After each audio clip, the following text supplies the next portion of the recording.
Hello everyone, welcome back to my channel concept of physics by dimension. आज का topic है application of dimensional analysis. बीमी विश्लेषण के अनुप्रयोग आज बताना है। तो बीमी विश्लेषण के अनुप्रयोग 5 टाइप्स के होते हैं। इसमें पहला टाइप का हम लोगों को डिस्कस करना है, किसी दी हुई भौतिक राशि की दी हुई मात्रक पद्धति ज्ञात करना है। कोई भी भौतिक राशि फिजिकल क्वांटिटी दी गई है, उसके मात्रक पद्धति को हमें ज्ञात करना है। किस मात्रक पद्धति में है, वो सीडीएस सिस्टम में या एमकेएस सिस्टम में। तो ये मेथड भी हम लोग डायमेंशनल एनालिसिस मेथड से ही निकाल सकते हैं। तो to find the unit of physical quantity in a given system of unit, तो हमें यहाँ पे भौतिक राशि की दी हुई जो भी मात्रक पद्धति है उसको ज्ञात करना है। अब हमें इसके लिए करना क्या होगा, बीमी सूत्र जो होता है वो एमएलटी के फॉर्म में होता है। ये मास को रिप्रेजेंट करता है, लेंथ को, और ये टाइम को रिप्रेजेंट करता है। प्रीवियस जो हमारे वीडियो अपलोड है उन पे हमने डिस्कस भी किया है कि एमएलटी का फॉर्म और उसमें उससे डायमेंशनल एनालिसिस को किस तरीके से हम उसके डायमेंशनल फॉर्म में किसी फार्मूले को बदलेंगे, ये सभी मेथड हमने बताए हैं। आज हम एप्लीकेशन पे चर्चा करना है। तो बीमी सूत्र में एमएलटी तथा टी के स्थान पर आवश्यक पद्धति का मूलभूत मात्रक, मूलभूत मीन्स होता है फंडामेंटल यूनिट, रखकर उस पद्धति में हम भौतिक राशि का मात्रक ज्ञात करते हैं। तो फंडामेंटल यूनिट में रखकर उस पद्धति का क्या ज्ञात करते हैं, भौतिक राशि का मात्रक ज्ञात करते हैं। फॉर एग्जाम्पल में हम लोग डिस्कस कर लेंगे। Suppose that for example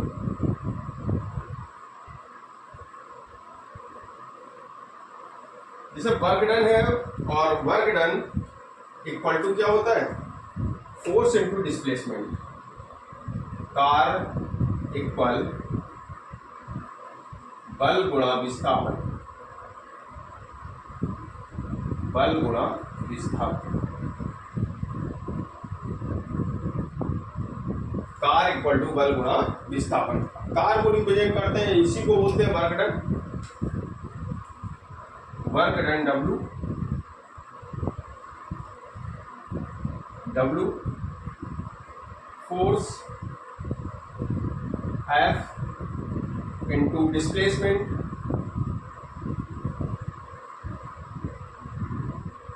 D। किसी बुक में डेल्टा एक्स से भी रिप्रेजेंट किया गया। अच्छा, आपको पता है जो फोर्स होता है उसकी यूनिट होती है न्यूटन। उसको हम किससे लिखते हैं, न्यूटन से। और डिस्प्लेसमेंट को लिखते हैं मीटर से। डिस्प्लेसमेंट को मेजर करते हैं किससे, मीटर से। तो इसकी जो यूनिट हो जाएगी न्यूटन मीटर। अब जो वर्क डन की डायमेंशन हमको फाइंड करना है, न्यूटन को डायमेंशनल फार्मूले में हम क्या लिखते हैं, सबको याद होगा। अगर आपने हमारे प्रीवियस वीडियो देखे होंगे तो न्यूटन की डायमेंशन आपको पता होगी। न्यूटन का डायमेंशनल फार्मूला, क्योंकि force as equal to M A होता है, force as equal to M A. M है मास और ए क्या है, त्वरण, एक्सीलरेशन जिसको हम बोलते हैं। ये द्रव्यमान है और ये क्या है, त्वरण, इसको एक्सीलरेशन कहते हैं। तो त्वरण को हम लिखते हैं v/t। वेलोसिटी और टाइम का रेशियो निकालते हैं, dv/dt जनरली लिखते हैं इसको, change of velocity with respect to time. तो v का जो यूनिट होती है वो मीटर पर सेकेंड होती है अपॉन सेकेंड, मीटर पर सेकेंड अपॉन सेकेंड। तो इसकी यूनिट हो जाएगी मीटर पर सेकेंड स्क्वायर, ये यूनिट हो जाती है। इसकी जो एक्सीलरेशन त्वरण होता है उसकी यूनिट मीटर पर सेकेंड स्क्वायर होती है। तो मीटर पर सेकेंड स्क्वायर होगी। और मास को हम क्या लिखेंगे, एम लिखेंगे, कैपिटल एम। मीटर को capital M, second square upon में है इसलिए ऊपर जाएगा, सेकेंड को टी से रिप्रेजेंट करते हैं। ये डायमेंशन हो जाएगी फोर्स की। और इसी फोर्स को हम लिखते हैं न्यूटन। फोर्स को क्या कहते हैं, न्यूटन। तो न्यूटन की डायमेंशन आपके सामने है। न्यूटन को डायमेंशनल फार्मूले में mLT-2 लिख सकते हैं, mLT-2। तो न्यूटन का जो फार्मूला होता है वो mLT-2, मतलब डायमेंशन इसकी हो गई m की पावर 1, l की पावर 1 और t की पावर -2। तो ये न्यूटन का फार्मूला हो गया।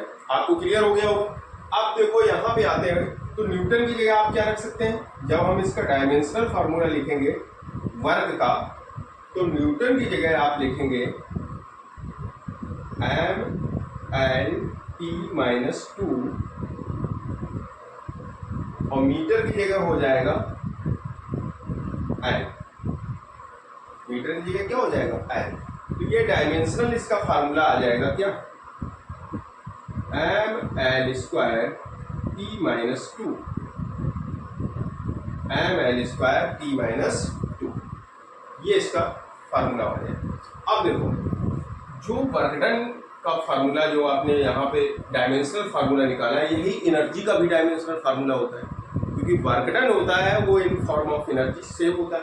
तो जो कार्य करना होता है किसी सिस्टम के लिए, वही उस सिस्टम में पोटेंशियल एनर्जी के रूप में, स्थितिज ऊर्जा के रूप में संचित हो जाता है।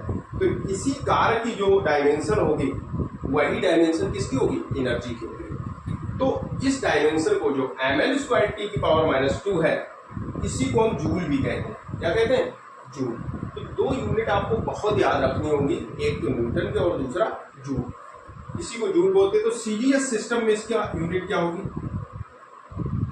इन सीजीएस सिस्टम, तो सीजीएस के लिए इसकी यूनिट हो जाएगी, वर्क डन को हम क्या लिखेंगे, इसकी यूनिट होगी सीजीएस में gram centimetre square upon second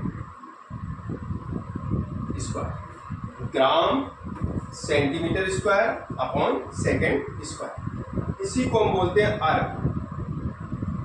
इसी को क्या कहते हैं, अर्ग। ये अर्ग। एमकेएस सिस्टम में, इन एमकेएस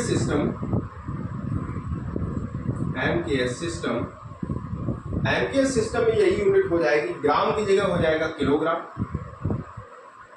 सेंटीमीटर की जगह मीटर अपॉन सेकेंड, टाइम का वही रहता है दोनों यूनिट में, और इसी को लिखते हैं न्यूटन।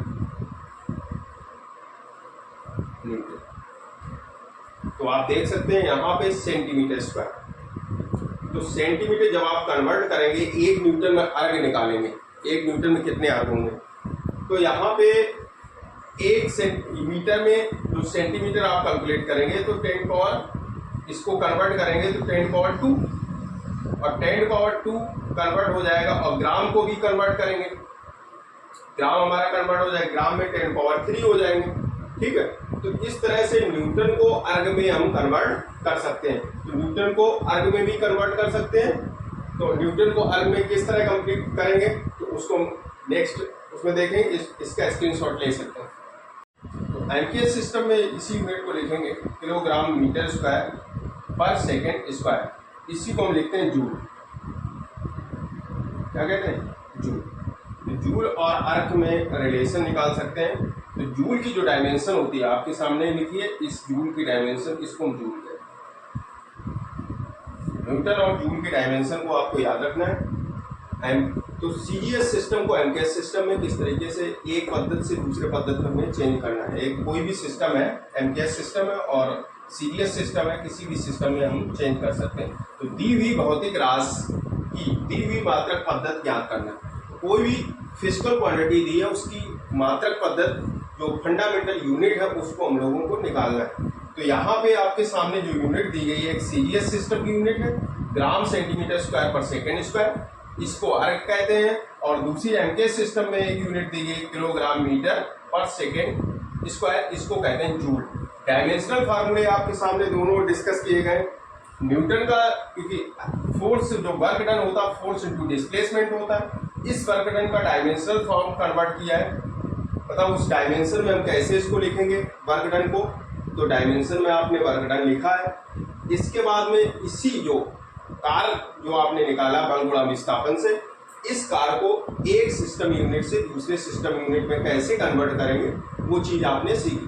तो विमा की पहली एप्लीकेशन आपके सामने है, वो क्या है, दी हुई भौतिक राशि की दी हुई मात्रक पद्धति ज्ञात करना। इस तरह से आप इस पद्धति को निकाल सकते हैं। अब हम लोग आते हैं सेकंड एप्लीकेशन। सेकंड एप्लीकेशन हम लोगों को देखना है विमी विश्लेषण का। भौतिक नियतांक की विमाएं ज्ञात करना। कोई भी फार्मूला लिखा है, उसमें कोई कांस्टेंट क्वांटिटी लिखी है, तो उस फार्मूले में उस कांस्टेंट क्वांटिटी जो उसका नियतांक उसमें है, उसकी विमा भी हम डायमेंशनल एनालिसिस मेथड से निकाल सकते हैं। तो भौतिक नियतांक की विमाएं ज्ञात करना है, to find the dimension of physical constant. अब इसमें भौतिक नियतांक की विमा आप कैसे निकालेंगे, उसके लिए जो इसेंशियल कंडीशन क्या होनी चाहिए, हमें सर्वप्रथम ऐसा सूत्र लिखना है, कोई इस तरीके का फार्मूला लिखना है जिसमें कांस्टेंट प्रयुक्त हो, जिसमें क्या होना चाहिए, कोई भी नियतांक हो जिसकी विमा हमें ज्ञात करनी है। अब इस तरीके का कोई फार्मूला आपको देखना है जिसमें कांस्टेंट हो, और उस कांस्टेंट की हमें क्या करना है, डायमेंशन फाइंड करना है। जैसे गुरुत्वाकर्षण नियतांक, फॉर एग्जाम्पल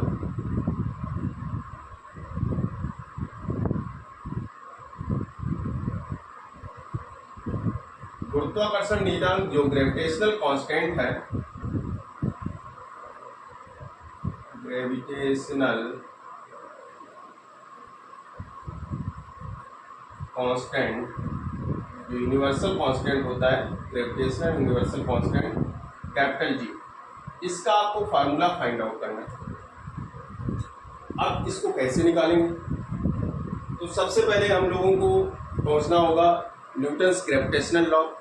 तो न्यूटन्स ग्रेविटेशनल लॉ होता क्या है, according to Newton's gravitational law,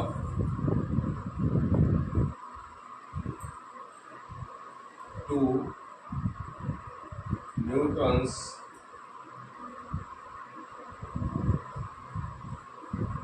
gravitational law,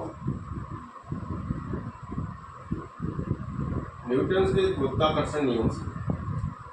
गुरुत्वाकर्षण नियम में हमें क्या निकालना होता है कि दो कोई भी एस्ट्रॉइड पार्टिकल्स हैं, उनके बीच में हमें ग्रेविटेशनल फोर्स निकालना होता है। जैसे अर्थ का मून के साथ में, पृथ्वी का चंद्रमा के साथ गुरुत्वाकर्षण बल कितना लग रहा है, तो वो गुरुत्वाकर्षण बल इस तरीके से हम न्यूटन्स ग्रेविटेशनल लॉ से किसी प्लैनेट का पर उसका ग्रेविटी कितनी होती है, उस ग्रेविटी को फाइंड आउट करते हैं।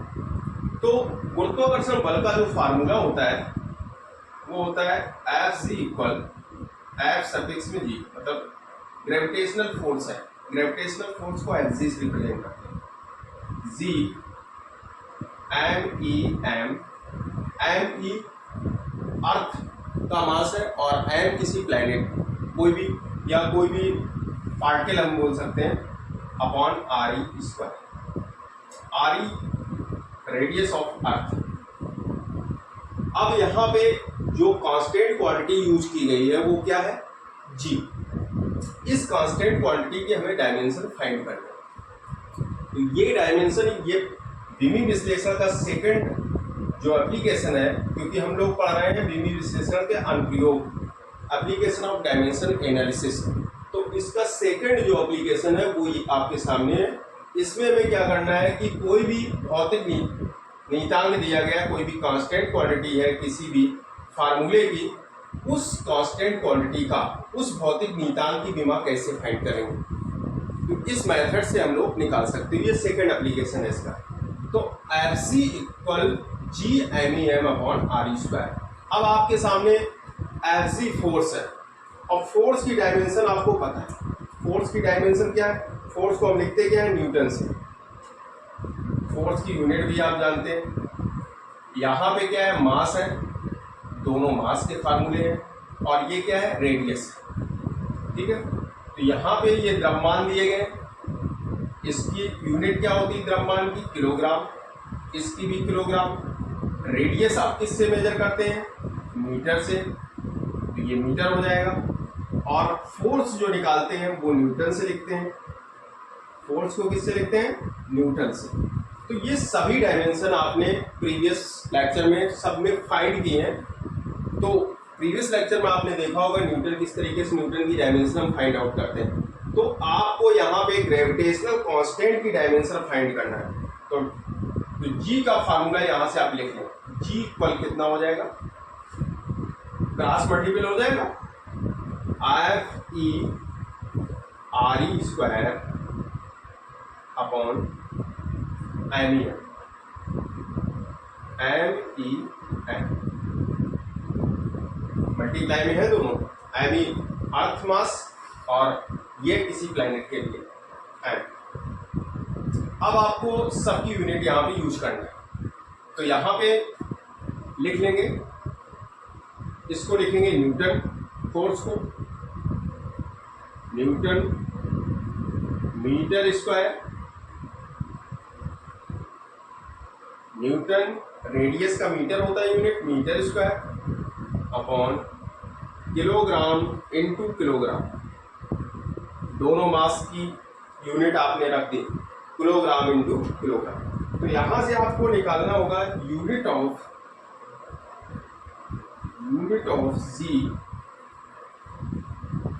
जी की यूनिट हो जाएगी यहाँ पे न्यूटन मीटर स्क्वायर पर kilogram square, newton meter square पर किलोग्राम स्क्वायर। यहां तक आपको समझ में आ गया।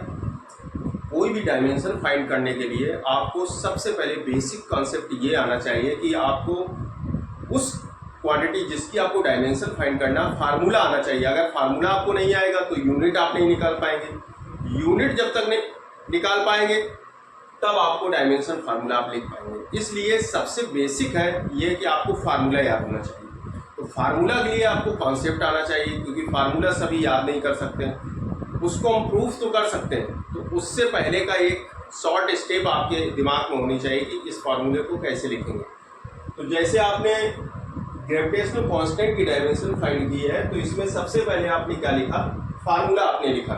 फार्मूला लिखने के बाद में आपने क्या किया, जो आपको सामने फिजिकल क्वांटिटी आपके सामने है, जिनकी यूनिट आपको पता है, आपने उनकी यूनिट लिख दी। इस तरह से आप कांस्टेंट जी जो ग्रेविटेशनल यूनिवर्सल कांस्टेंट है, सार्वत्रिक गुरुत्वाकर्षण नियतांक जो होता है, इसको जी का आप डायमेंशन फाइंड करेंगे। तो डायमेंशन ऑफ जी इक्वल, देखो कैसे लिखेंगे डायमेंशन में। न्यूटन को आप क्या लिख सकते हैं, न्यूटन को जो बच्चे पहले से वीडियो हमारे देख रहे हैं और जिन्होंने चैनल सब्सक्राइब किया है, उनको बहुत जल्दी से न्यूटन की डायमेंशन आ गई होगी। वो डायमेंशन लिख सकते हैं m/p-2, उनको याद होगी ये डायमेंशन, क्योंकि हमने इस टर्म को बहुत बार यूज किया है और हमने आपको बताया भी है कि न्यूटन और जूल की डायमेंशन आपको जरूर याद करनी है और अलग से आपको लिख लेनी है। तो न्यूटन की डायमेंशन, न्यूटन की जगह आप यूज कर सकते हैं m/p-2। इसके बाद मीटर की जगह एल स्क्वायर, अपॉन में किलोग्राम की जगह एल स्क्वायर, क्योंकि किलोग्राम स्क्वायर है ना, तो एल स्क्वायर। तो इसका डायमेंशनल फार्मूला आपके सामने है। अब इसको आपको क्या करना, बैलेंस करना है। देखो एम पहले, ये एम ऊपर आ जाएगा तो यहाँ पर हो जाएगा m-1 हो जाएगा ना। जब यहाँ पे m ऊपर आएगा तो ये -2 होगा, ये प्लस का m, तो 1 - 2 -1, n की पावर -1, l क्यूब हो जाएगा, l क्यूब और t -2। ये आपके सामने डायमेंशनल फार्मूला है। यूनिवर्सल ग्रेविटेशनल कांस्टेंट का डायमेंशनल फार्मूला आपने फाइंड आउट किया है। इस तरह से आपको ये डायमेंशनल फार्मूला जो ये एप्लीकेशन है, ऐसे आपको कांस्टेंट का डायमेंशन फाइंड करना है। इसका स्क्रीनशॉट लेंगे। सेकंड एग्जांपल और देख सकते हैं इसके। इस तरीके से भौतिक नियतांक को अभी हमने ग्रेविटेशनल लॉ से ग्रेविटेशनल यूनिवर्सल कांस्टेंट जो होता है सार्वत्रिक गुरुत्वाकर्षण नियतांक, उसकी आपने अभी डायमेंशन फाइंड की। अब सेकंड डायमेंशन आप प्लांक कांस्टेंट की निकाल सकते हैं। प्लांक कांस्टेंट को रिप्रेजेंट करते हैं एस। इसकी डायमेंशन कैसे फाइंड करें, ये भी एक constant quantity H. Planck constant, जिसने मॉडर्न फिजिक्स पढ़ी होगी उसमें प्लैंक कांस्टेंट आपने पढ़ा होगा। तो मॉडर्न फिजिक्स में प्लैंक कांस्टेंट किस जगह पे आता है, जब आप एनर्जी का फार्मूला निकालते हैं, फोटॉन एनर्जी,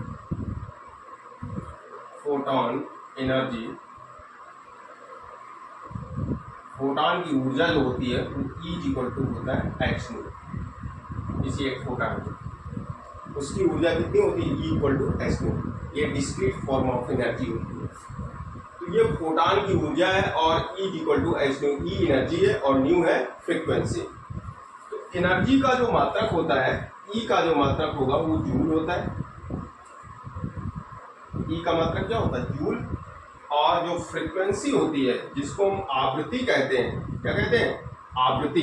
इसका जो मात्रक होता है, आवृत्ति का मात्रक होता है, इसको पर सेकेंड या सेकेंड इनवर्स भी कह सकते हैं। न्यू का जो मात्रक होता है वो सेकेंड इनवर्स, क्योंकि न्यू इज इक्वल टू होता है 1/t। आवर्तकाल का व्युत्क्रम होती है आवृत्ति। आवृत्ति जो होती है वो आवर्तकाल की व्युत्क्रम होती है। और आवर्तकाल आप जानते हैं, आवर्तकाल को हम लोग किससे मेजर करते हैं? सेकेंड से। तो आवर्तकाल का मात्रक होता है तो 1/सेकेंड हो जाएगा। तो इसको लिख सकते हैं सेकेंड इनवर्स, सेकेंड की पावर -1। अब आपके सामने एनर्जी और जो आवृत्ति है इसकी डायमेंशन आपको निकालनी आनी चाहिए, तभी आप इस एच कांस्टेंट की डायमेंशन निकाल सकते हैं। क्योंकि यहाँ पे अगर यूनिट आपको निकालना है, यूनिट ऑफ एच, जो प्लैंक कांस्टेंट की यूनिट आपको निकालेंगे तो E/न्यू से निकालेंगे। E क्या है? जूल पर सेकेंड। सेकेंड इनवर्स हो जाएगा यहाँ पे, सेकेंड इनवर्स। और इसको हम लिख सकते हैं क्या? और क्या लिख सकते हैं? इसी को हम लिख सकते हैं जूल सेकेंड। सेकेंड ऊपर जाएगा तो जूल सेकेंड। तो ये इसकी यूनिट होगी। तो जूल को क्या लिख सकते हैं? एम्पियर सिस्टम में जूल को हम लिख सकते हैं in ampere system. Ampere system में इसको लिख सकते हैं किलोग्राम मीटर स्क्वायर पर second square. Kilogram meter square पर सेकेंड स्क्वायर, ये एम्पियर सिस्टम में इसकी यूनिट है। किसकी? एनर्जी के लिए। जो एनर्जी E है इसकी यूनिट एम्पियर सिस्टम में आपके सामने लिखी। अब आपको डायमेंशन फाइंड करना है प्लैंक कांस्टेंट की। यही एप्लीकेशन आपके सामने। भौतिक नियतांक की विमा ज्ञात करना है to find the dimension of physical constant. किसी भी फार्मूले में कोई भी कांस्टेंट क्वांटिटी इंक्लूड है, उस कांस्टेंट क्वांटिटी की यूनिट क्या होगी और उसकी डायमेंशन क्या होगी, ये हम फाइंड आउट कर सकते हैं। सेकंड जो एप्लीकेशन है डायमेंशनल एनालिसिस का, सेकंड एप्लीकेशन से हम निकाल सकते हैं। तो आपको यहाँ पे क्या फाइंड करना है? डायमेंशन निकालनी है किसकी? प्लैंक कांस्टेंट की। यही आपके सामने ये क्वेश्चन दिया गया है, प्लैंक कांस्टेंट की आपको डायमेंशन फाइंड करनी है। तो इस तरीके से आप निकालेंगे। यूनिट आपके सामने हो गई। अब डायमेंशन आपको फाइंड करने में कोई दिक्कत नहीं, क्योंकि यहाँ पे जूल है और जूल की एम्पियर सिस्टम में यूनिट क्या होती है? किलोग्राम मीटर स्क्वायर पर सेकेंड स्क्वायर। तो इसको हम लिख सकते हैं क्या? इसी एनर्जी की जो यूनिट डायमेंशन हो जाएगी ml square upon T square. तो इसको हम लिख सकते हैं क्या? ml square T power -2, ml square T power -2। और डायरेक्ट भी हम लोग जूल को ml स्क्वायर टी -2 लिखते हैं और न्यूटन को क्या लिखते हैं? ml T -2। ये दो चीज़ें आपको याद रखनी होगी, इसको जरूर नोट कर लें। न्यूटन को आप लिखते हैं क्या? न्यूटन का एम्पियर सिस्टम में जो यूनिट होती है किलोग्राम मीटर पर सेकेंड स्क्वायर।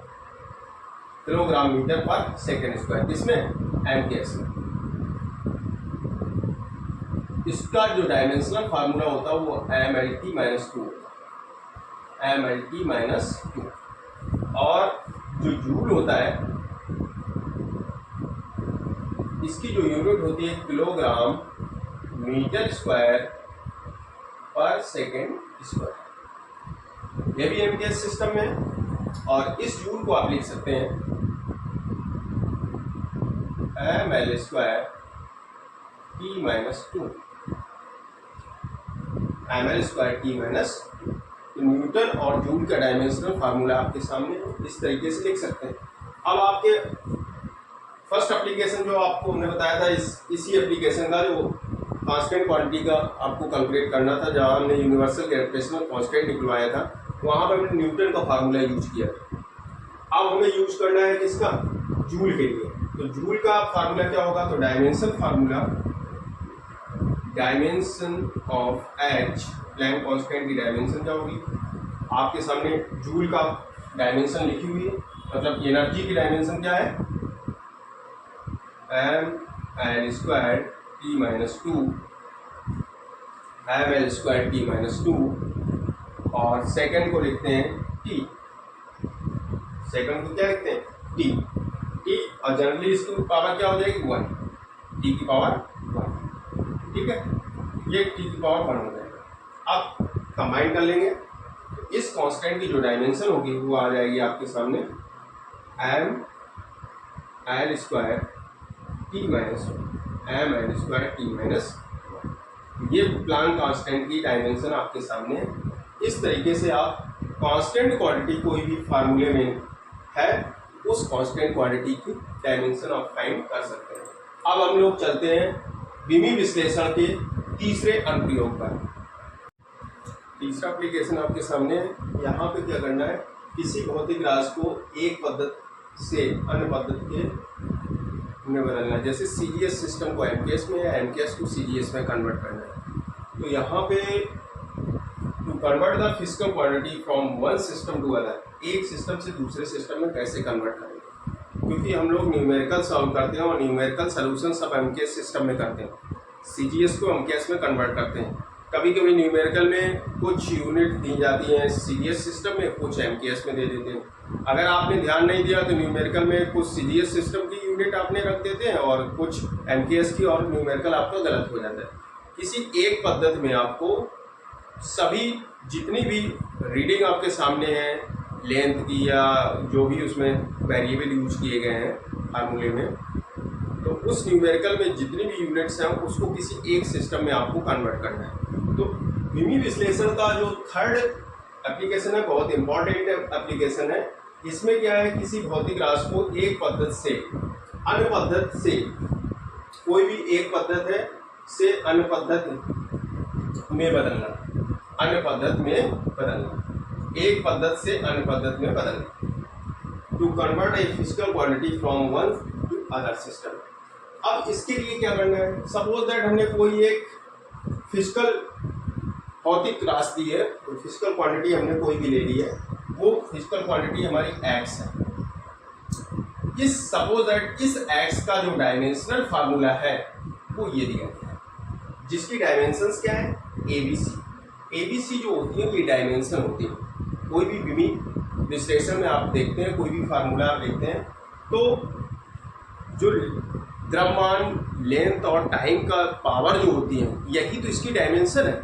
तो ये डायमेंशन ABC है, इसकी मास, लेंथ एंड टाइम।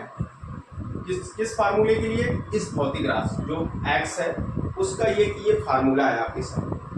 अब क्या है, यदि राशि के मात्रक को दो पद्धतियां, सपोज दैट ये पद्धति हमारी एमकेएस सिस्टम में और ये पद्धति हमारी सीजीएस सिस्टम, तो ये दो पद्धतियां हैं।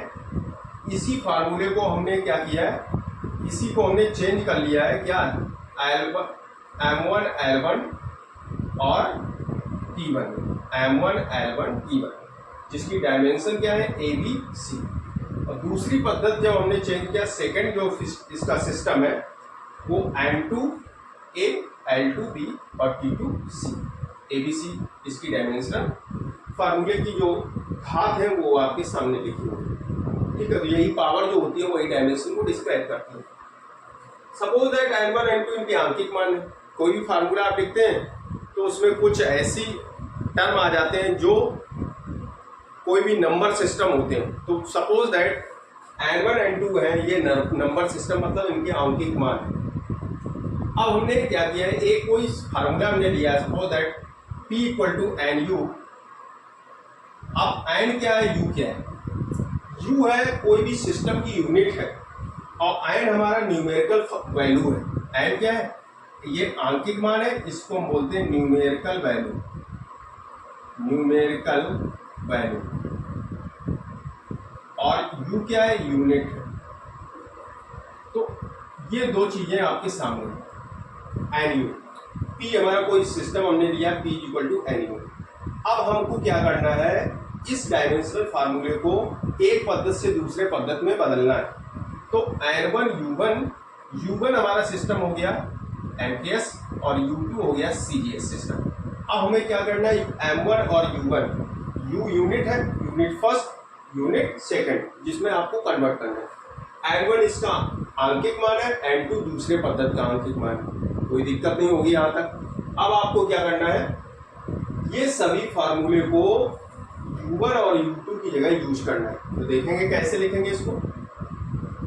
N1 ध्यान से देखना, जब हम इस फार्मूले को U1 की जगह लिखेंगे तो ये फार्मूला हो जाएगा M1A L1B T1C, ये यूज कर लिया। N2 यहाँ पे क्या हो जाएगा, इसका फार्मूला यहाँ पे यूज करेंगे तो यहाँ हो जाएगा M2A L2B और T2C, ये फार्मूला आपने यूज किया।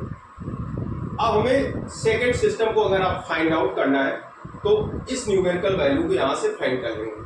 तो N2 इक्वल टू अगर हम निकालेंगे तो ये सभी राशियाँ इसके नीचे आ जाएंगी, अपॉन में आएंगी क्योंकि इसके साथ मल्टीप्लाई में।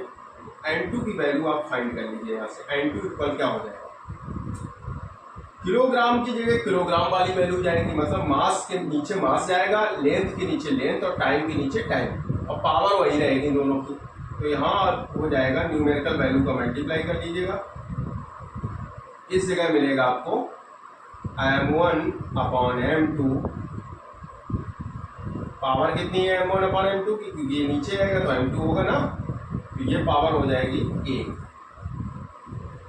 इसके बाद सेकंड में L1 upon L2 power B, इसके बाद में T1 अपॉन T2, इसकी पावर हो जाएगी C। समझ गए? अगर नहीं समझ में आया तो एक स्टेप और हम इसकी लिख दे रहे हैं आपके सामने। जब इसको N2 यहाँ से निकालेंगे तो N2 इक्वल टू हो जाएगा N1 अपॉन, N1 की पहले वैल्यू लिख दो यहाँ पे। N1 है कितना, N1 के मल्टीप्लाई में है M1A L1B और T1C, ये वैल्यू।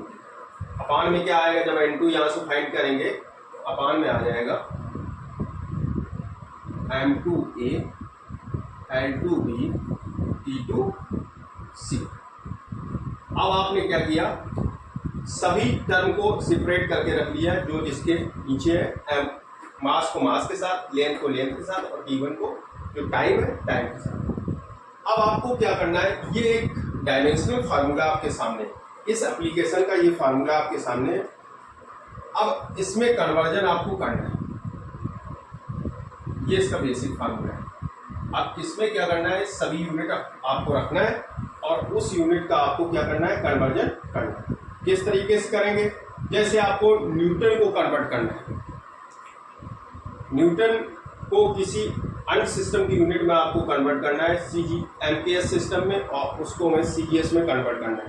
तो न्यूटन को हम लिखते क्या है, जो न्यूटन होता है वो फार्मूला किसका है, फोर्स का फार्मूला है। और इसी फोर्स के फार्मूले को हम लिखेंगे क्या, तो न्यूटन को हमें डाइन में जैसे रूपांतरण करना है। इसका फॉर एग्जाम्पल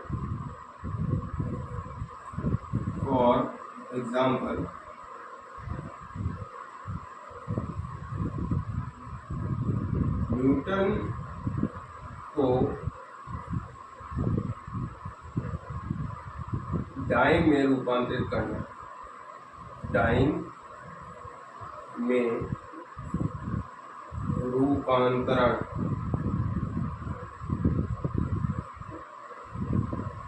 न्यूटन को डाइन में रूपांतरण करना। तो सबसे पहले हमें न्यूटन को लिखना है कि न्यूटन एक सिस्टम में हमारा न्यूटन होता कितना है। तो SI सिस्टम के लिए, और SI सिस्टम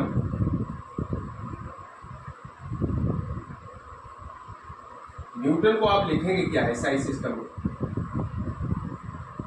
SI सिस्टम में न्यूटन को आप लिखेंगे किलोग्राम मीटर पर सेकेंड स्क्वायर। SI सिस्टम में न्यूटन को लिखेंगे किलोग्राम मीटर पर सेकेंड स्क्वायर। और कैसे लिखेंगे, क्योंकि फार्मूला होता है न्यूटन सेकेंड लॉ के according F equal to N Newton second law से। ये इसका एसआई सिस्टम में आपने लिख दिया। इसी तरह से सीजीएस सिस्टम में इसको क्या लिखेंगे? सीजीएस सिस्टम में आप लिख सकते हैं न्यूटन को, यहाँ पे किलोग्राम की जगह ग्राम हो जाएगा, मीटर की जगह सेंटीमीटर हो जाएगा, और सेकंड वही रहेगा, second, gram centimetre second square. अब आपको क्या करना है? कन्वर्जन देखना है इसी फार्मूले के अकॉर्डिंग किस तरीके से आप कन्वर्ट करेंगे। यहाँ तक आपको समझ में आ गया होगा कि न्यूटन का आपको डाइन में रूपांतरण करना है, तो न्यूटन को एक सिस्टम से दूसरे सिस्टम में, मतलब जो एसआई सिस्टम है, एमके सिस्टम है, इसको हमें क्या करना है? कन्वर्ट करना है। किलोग्राम मीटर सेकेंड कन्वर्ट हो गया किसमें? ग्राम सेंटीमीटर सेकेंड में। इस तरीके से कन्वर्जन ये आपको दिखाई दे रहा है, ठीक है। तो ये कन्वर्जन आपके सामने होगा। तो इस यहाँ तक का आपको स्क्रीनशॉट इसका ले लें। अब यहाँ पे आपको कन्वर्जन देखना है, न्यूटन का डाइन में कन्वर्ट करना है, convert to newton into dyne. तो न्यूटन का डायमेंशनल फार्मूला आपके सामने है, ये आपको बहुत पहले से पता होगा, MIT-2। अब इस न्यूटन को डाइन में कैसे कन्वर्ट करेंगे? According to dimension analysis method dimension, क्योंकि किसी एक भौतिक राशि को एक पद्धति से अन्य पद्धति में हमें बदलना होता है। तो एक पद्धति से अन्य पद्धति में कैसे बदलेंगे उसका एक फार्मूला होता है, आपके सामने अभी मैं प्रूफ कराया था।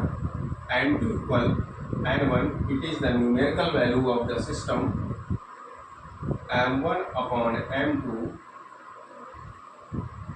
Whole power a, L1/L2 square bracket d, T1/T2 square bracket c। तो कन्वर्जन आपको करना है किलोग्राम मीटर अपॉन सेकेंड, इस सिस्टम में सीजीएस सिस्टम में कन्वर्ट करना है। मतलब किलोग्राम मीटर अपॉन सेकेंड को ग्राम सेंटीमीटर अपॉन सेकेंड में कन्वर्ट करना है, जिसकी न्यूमेरिकल वैल्यू कितनी है? n2 की जो n1 की वैल्यू हो जाएगी वो कितनी हो जाएगी? 1, क्योंकि ये 1 वैल्यू दिखाई दे रही है, तो ये n1 की वैल्यू यहाँ पे 1 हो जाएगी। तो यहाँ पे यूज कर लेंगे n2 = 1, m1 किस में रखा गया? किलोग्राम। कन्वर्ट किसमें करना है? ग्राम। इसकी पावर कितनी है? m की पावर कितनी है? 1। l की कितनी है? 1। m की पावर a की वैल्यू कितनी हो जाएगी? 1। यहाँ से a b c की वैल्यू फाइंड आउट कर सकते हैं, इसको भी आप नोट कर लें, क्योंकि a यहाँ पे कितना मिलेगा? 1 मिलेगा, b कितना मिलेगा? 1 मिलेगा, और c कितना मिलेगा? -2। a b और c की वैल्यू आपके सामने है, ठीक है। यही वैल्यू आपको यूज करनी है। तो यहाँ पे L1 क्या हो जाएगा? Meter upon centimeter whole power 1, T1 हो जाएगा second upon second whole power -2। ये वैल्यू आपके सामने है। अब आपको क्या करना है? कन्वर्जन करना है। यहाँ पे क्या इसकी यूनिट रखना है? सबकी यूनिट जब रख देंगे तो किलोग्राम की जगह यूनिट कितनी है? n2 = 1 × kilogram. तो यहाँ पे कन्वर्ट करेंगे, अगर हमको कन्वर्जन करना है किलोग्राम को ग्राम में या ग्राम को किलोग्राम में कन्वर्ट करना है, तो यहाँ पे आपको वैल्यू रखना होगा। तो जब कन्वर्जन करना है किलोग्राम में, तो 10⁻³ 1000 ग्राम होते हैं किलोग्राम में, तो ये value upon gram. Whole power 1 है, लिखो या ना लिखो, उससे कोई दिक्कत। मीटर में सेंटीमीटर 10⁻², 100 सेंटीमीटर होते हैं अपॉन सेंटीमीटर। ये आपको बेसिक पता होना चाहिए। ग्राम में कितने किलोग्राम होते हैं और मीटर में सेंटीमीटर कितने होते हैं, ये आपको पता होगा। Second upon second whole power -2। आप देख सकते हैं यहाँ पे कुछ टर्म कैंसिल हो रहे हैं। ग्राम से ग्राम कैंसिल हो रहा है, सेंटीमीटर से सेंटीमीटर कैंसिल हो रहा है, सेकंड से सेकंड कैंसिल हो रहा है। तो यहाँ पे वैल्यू जो मिल जाएगी वो वैल्यू कितनी मिलेगी? तो यहाँ जो न्यूमेरिकल वैल्यू मिलेगी n2 इक्वल n2 की जो वैल्यू मिल जाएगी वो कितनी मिलेगी, n2 इक्वल टू 10 पावर 3, 1 है पावर तो 1 का कोई रोल नहीं, इंटू 10 पावर 2, और यहाँ पे मिलेगा 1 की पावर -2, 1 की पावर -2 हो चाहे जितना हो उस 1 ही रहेगा, कितना रहेगा 1। तो n2 की जो न्यूमेरिकल वैल्यू आपके सामने आई वो कितनी है, 10 पावर 5, कितनी आ गई, 10 पावर 5 की। ये आपने कन्वर्ट किए, ये जो वैल्यू आएगी वो डाइन में आएगी, इसी को बोलते हैं डाइन। तो n2 क्या था, कन्वर्ट हमने किस में किया, न्यूटन। तो 1 न्यूटन को हमने जो कन्वर्ट किया है 1 newton equal to 10 power 5 dyne, 10 power 5 dyne. यही हम लोगों का मोटिव था। यहाँ पे हमने क्या किया था, न्यूटन को डाइन में कन्वर्ट किया था, और न्यूटन को डाइन में कन्वर्ट करने के लिए आपने एक एप्लीकेशन है डायमेंशन एनालिसिस का, उस एप्लीकेशन का उपयोग किया। एप्लीकेशन क्या है, किसी भौतिक राशि को एक पद्धति से अन्य पद्धति में बदलना, to convert one physical quantity to one system to other system. कोई भी एक फिजिकल क्वांटिटी आपने ली है, उसको one system to other system convert किया। तो एक सिस्टम आपने लिया था एनकेएस सिस्टम, जो न्यूटन के फॉर्म में था, और न्यूटन हमारा किलोग्राम मीटर पर सेकेंड स्क्वायर लिखा होता है। अब इस किलोग्राम मीटर पर सेकेंड स्क्वायर को आपने सीजीएस सिस्टम में कन्वर्ट किया, और सीजीएस सिस्टम में जो कन्वर्जन किया आपने वो किलोग्राम की जगह ग्राम, मीटर की जगह सेंटीमीटर और सेकेंड हो गया। तो इस तरह से आपने सबसे पहले क्या किया था, न्यूटन का डायमेंशनल फार्मूला लिखा था। डायमेंशनल फार्मूले से जो कांस्टेंट क्वांटिटी, जो इसकी पावर होती है, डायमेंशंस होती हैं, वो डायमेंशंस आपने फाइंड किए हैं। डायमेंशन क्या है, m की डायमेंशन कितनी है, a इक्वल टू 1, l की डायमेंशन b इक्वल टू 1, और t की डायमेंशन होगी c इक्वल टू -2। तो इस डायमेंशनल फार्मूला जो आपने इस एप्लीकेशन से प्रूव किया था, उस डायमेंशनल फार्मूले में सबकी वैल्यू आपने यूज की। और क्या किया यहाँ पे, क्योंकि किलोग्राम को हमें कन्वर्ट किस में करना है, सीजीएस सिस्टम में, तो ग्राम में कन्वर्ट करना है। तो 1 किलोग्राम में ग्राम कितने होते हैं, 10 पावर 3। मीटर को कन्वर्ट करना सेंटीमीटर में, तो मीटर में कितने सेंटीमीटर होते हैं, 100 सेंटीमीटर, 10 पावर 2। सेकंड को किसी में कन्वर्ट नहीं करना, सेकंड का सेकंड रहता है हर सिस्टम के लिए। टाइम वेरिएबल नहीं है, टाइम चेंज नहीं है, टाइम वही रहेगा। सेकंड से मेजर करते हैं, सेकंड से सेकंड कैंसिल हो गए, सेंटीमीटर से सेंटीमीटर, ग्राम से ग्राम। 10 पावर 3 और 10 पावर 2 मल्टीप्लाई 10 पावर 5 हो जाएगा। तो 1 न्यूटन में जो डाइन होते हैं वो कितने होते हैं, 10 पावर 5 डाइन। इस तरह से आपने न्यूटन को डाइन में रूपांतरण करना सीखा। अब हम आते हैं नेक्स्ट एप्लीकेशन। फोर्थ एप्लीकेशन है डायमेंशन एनालिसिस का। फोर्थ एप्लीकेशन ये है, दिए गए भौतिक संबंध की द्विमीय रूप में सत्यता की जांच करना है। कोई भी भौतिक रिलेशन दिया गया, जो फिजिकल रिलेशन दिया गया या कोई फार्मूला दिया गया, उसकी आपको करेक्टनेस चेक करना है, उसकी सत्यता की जांच करना है। करेक्टनेस चेक करने के लिए आप क्या करेंगे, तो ये फोर्थ एप्लीकेशन है। अभी तक फर्स्ट, सेकंड, थर्ड एप्लीकेशन आप देख चुके हैं, उसके एग्जाम्पल भी हमने एक्सप्लेन किए थे। ये फोर्थ एप्लीकेशन है इसका, कि कोई भी भौतिक संबंध है उसकी द्विमीय रूप से, दिए गए भौतिक संबंध की द्विमीय रूप से सत्यता की जांच करना है। Check the dimensional correctness of a given physical relation. इसके लिए आपको इसेंशियल क्या पता होना चाहिए, उसको ये देखना है। इस सिद्धांत के अनुसार समीकरण के दोनों ओर के प्रत्येक पदों की विमाएं अवश्य समान होनी चाहिए। और ये सिद्धांत जो प्रिंसिपल ऑफ होमोजेनिटी होता है, इसको बोलते हैं समांगता का नियम। तो ये जो समांगता का नियम होता है, इसमें जब कोई भी फार्मूला लिखा रहता है, उसमें हर एक फार्मूले की जितने भी स्टेप्स होते हैं, वहाँ पे सभी, जैसे आपने एक फार्मूला दिया है x equal to a plus minus B C plus minus under root D E F, मतलब कोई जनरल फार्मूला है ये। तो इसमें अगर समांगता का नियम हम लगाएंगे, according to principle of homogeneity लगाएंगे, तो प्रिंसिपल ऑफ होमोजेनिटी के अकॉर्डिंग क्या होगा, डायमेंशन ऑफ x एक्स की जो डायमेंशन होगी वो डायमेंशन ए के इक्वल होनी चाहिए, और यही डायमेंशन बीसी के, इसमें साइन का कोई रोल नहीं होता, चाहे प्लस हो चाहे माइनस, इसका कोई इसमें रोल नहीं होगा, और यही इसी की डायमेंशन होना चाहिए under root D E F. ये तीनों डायमेंशन आपस में अगर बराबर हैं तो ये प्रिंसिपल ऑफ होमोजेनिटी जो होता है, प्रिंसिपल जो समानता का नियम होता है वो फुलफिल हो जाएगा।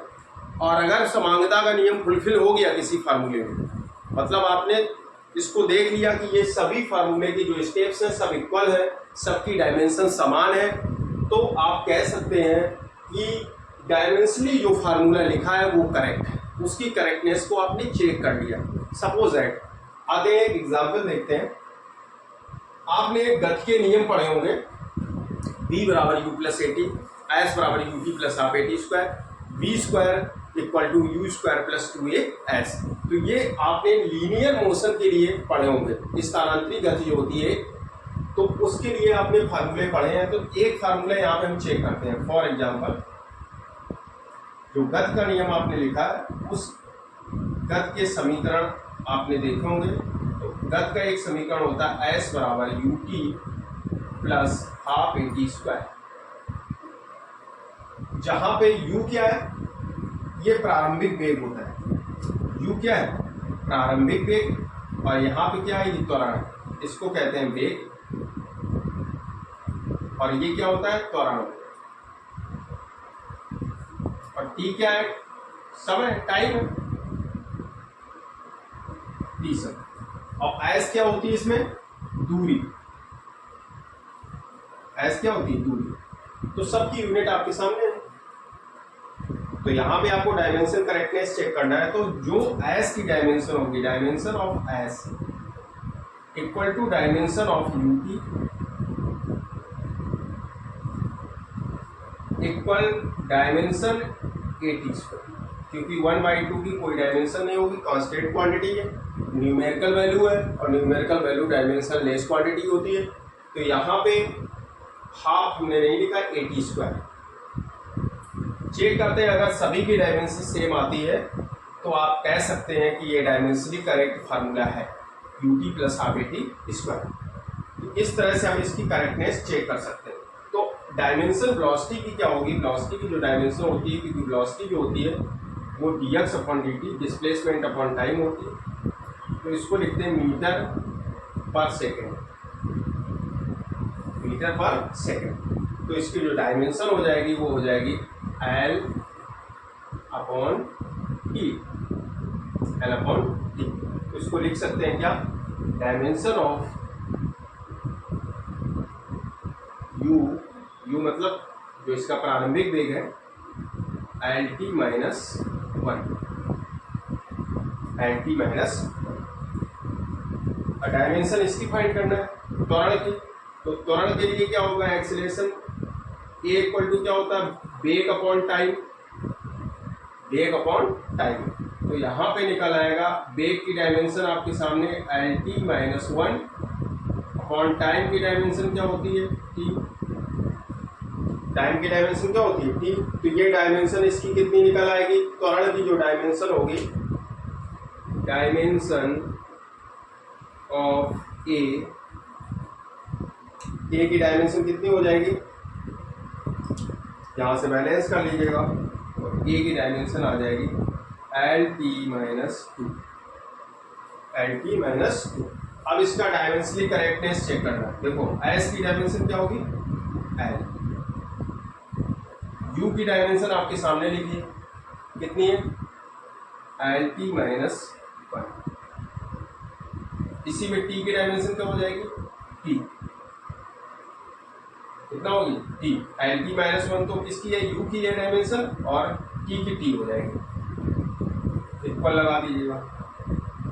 ए की डायमेंशन क्या है, त्वरण की, एल टी माइनस 2, और टी स्क्वायर की डायमेंशन क्या हो जाएगी, टी स्क्वायर। अब देखो यहाँ पे 1 है, तो 1 माइनस 1 प्लस 1, ये प्लस 1 है और ये माइनस 1, दोनों क्या हो जाएंगे, आपस में कैंसिल हो जाएंगे। ये दोनों आपस में कैंसिल हो जाएंगे, तो इसका जो मान हो जाएगा यहाँ पे 0, तो यहाँ पे आ जाएगा L equal to L equal T minus 2 है। इस तरह से आप S equal to U T plus half A T square जो फार्मूला है ये करेक्ट है। आपने ये देखा।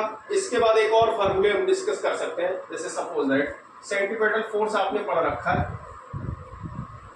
और सेंटीपिटल फोर्स का फार्मूला भी ये जानते हो गया। अब केंद्र बल, अब केंद्र बल क्या होता है,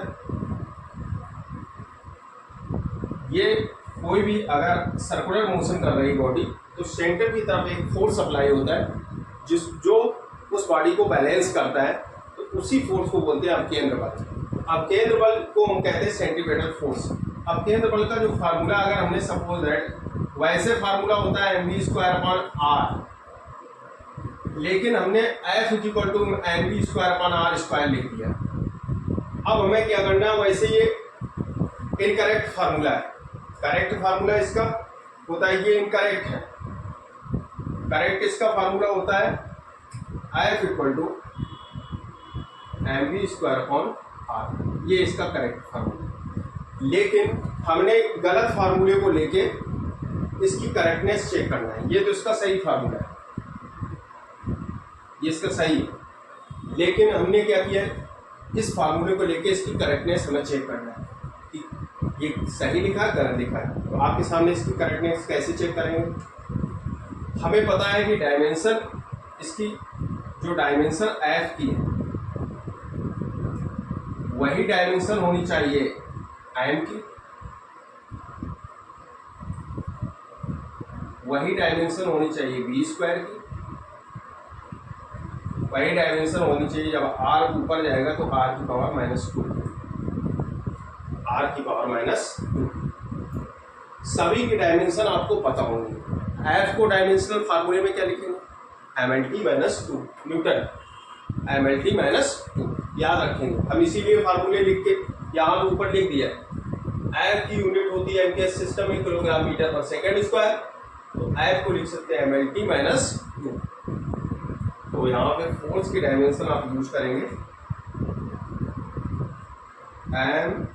mlt-2। अब ये जो डायमेंशन आपके सामने है, इन सभी जितनी भी फिजिकल क्वांटिटी दिखाई गई, जो भी भौतिक राशियां हैं, इनकी भी डायमेंशन यही होनी चाहिए। अगर ये है तो ये फिजिकली हमारा फार्मूला जो लिखा है वो सही है, अदरवाइज गलत है। तो फार्मूले को इसको चेक करना है, इसीलिए r की पावर -2 लिखा है। गलत फार्मूले को हम चेक कर रहे हैं डायमेंशन मुझे पता है, लेकिन अगर हम अब केंद्र बल ना जानते होते सपोज दैट, तो फार्मूला हमें नहीं पता होता, एक रिलेशन हमारे सामने आ जाता F इक्वल टू mv²/r²। अब आपसे कहा जाता है कि डायमेंशनली करेक्ट है कि नहीं है, तो आपको चेक करना पड़ता। अगर आपने पढ़ रखा है तो आप जानते हो mv²/r होता है फार्मूला, ये करेक्ट फार्मूला है। लेकिन अगर आपको ना पता होता तो डायमेंशनली आपको किस तरीके से इस फार्मूले को, इसकी करेक्टनेस चेक करना है, तो उस मेथड को आपके सामने हम बता रहे हैं। फोर्थ पॉइंट में दिए गए भौतिक राशि का विमी रूप में सत्यता कैसे चेक करेंगे। ये दिया गया द्रव्यमान और मास की जो डायमेंशन होती है, द्रव्यमान की क्या होती है डायमेंशन m। ये वेग दिया गया, वेग की डायमेंशन, वेलोसिटी की क्या होती है डायमेंशन lt-1 मीटर पर सेकेंड होता है, तो उसको lt-1 लिखते हैं। और रेडियस की डायमेंशन क्या होगी l, रेडियस की डायमेंशन क्या हो जाएगी l। इस तरह से आप डायमेंशनल जो फार्मूले को हम चेक कैसे करेंगे। अब ये सभी जितनी भी फिजिकल क्वांटिटी आपके सामने है, इन सभी का वैल्यू आपको यूज करनी है। m इसको लिखेंगे v² है, इसलिए हो जाएगा l² t-2, और यहाँ हो जाएगा l-2। आप क्या हो जाएगा l-, तो ये बनेगा mlt-2। बैलेंस कर लीजिएगा l-2 l+2, तो l की पावर 0 हो जाएगी, n की पावर 1 l की पावर 0 और t की पावर -2। क्या आपके सामने ये दोनों इक्वल दिखाई दे रहे हैं। यहाँ पे क्या है l की पावर 1 है और यहाँ m की पावर 1 है, m की पावर 1 से m की पावर 1 तो मैच कर रहा है, n की पावर इधर 1 है इधर 0 है, t की पावर -2 इधर -2 है, लेकिन n की पावर इससे मैच नहीं कर रही, तो ये एक दूसरे के इक्वल नहीं, तो नॉट इक्वल टू है, इसलिए दिया गया जो फार्मूला है वो फिजिकली इनकरेक्ट है। ये आप यहाँ से इसकी सत्यता को आपने चेक की, तो दिया गया फार्मूला फिजिकली इनकरेक्ट है। अब इसकी जो फिफ्थ कंडीशन जो आती है, जो इसकी फिफ्थ एप्लीकेशन है डायमेंशनल एनालिसिस का, उसको हम नेक्स्ट वीडियो में डिस्कस करेंगे। तो उस फिफ्थ एप्लीकेशन में ये बताया गया कि अगर कोई भी फार्मूला इनकरेक्ट है तो उस इनकरेक्ट फार्मूले को हम किस तरह से करेक्ट कर सकते हैं, तो उसको प्रूफ करना कैसे हम प्रूफ करेंगे, वो भी डायमेंशन का ही एप्लीकेशन है। तो फिफ्थ एप्लीकेशन को हम कल डिस्कस करेंगे। अगर आपको वीडियो पसंद आया हो तो प्लीज़ चैनल को लाइक एंड सब्सक्राइब करें और बेल आइकन को प्रेस करें। Thank you.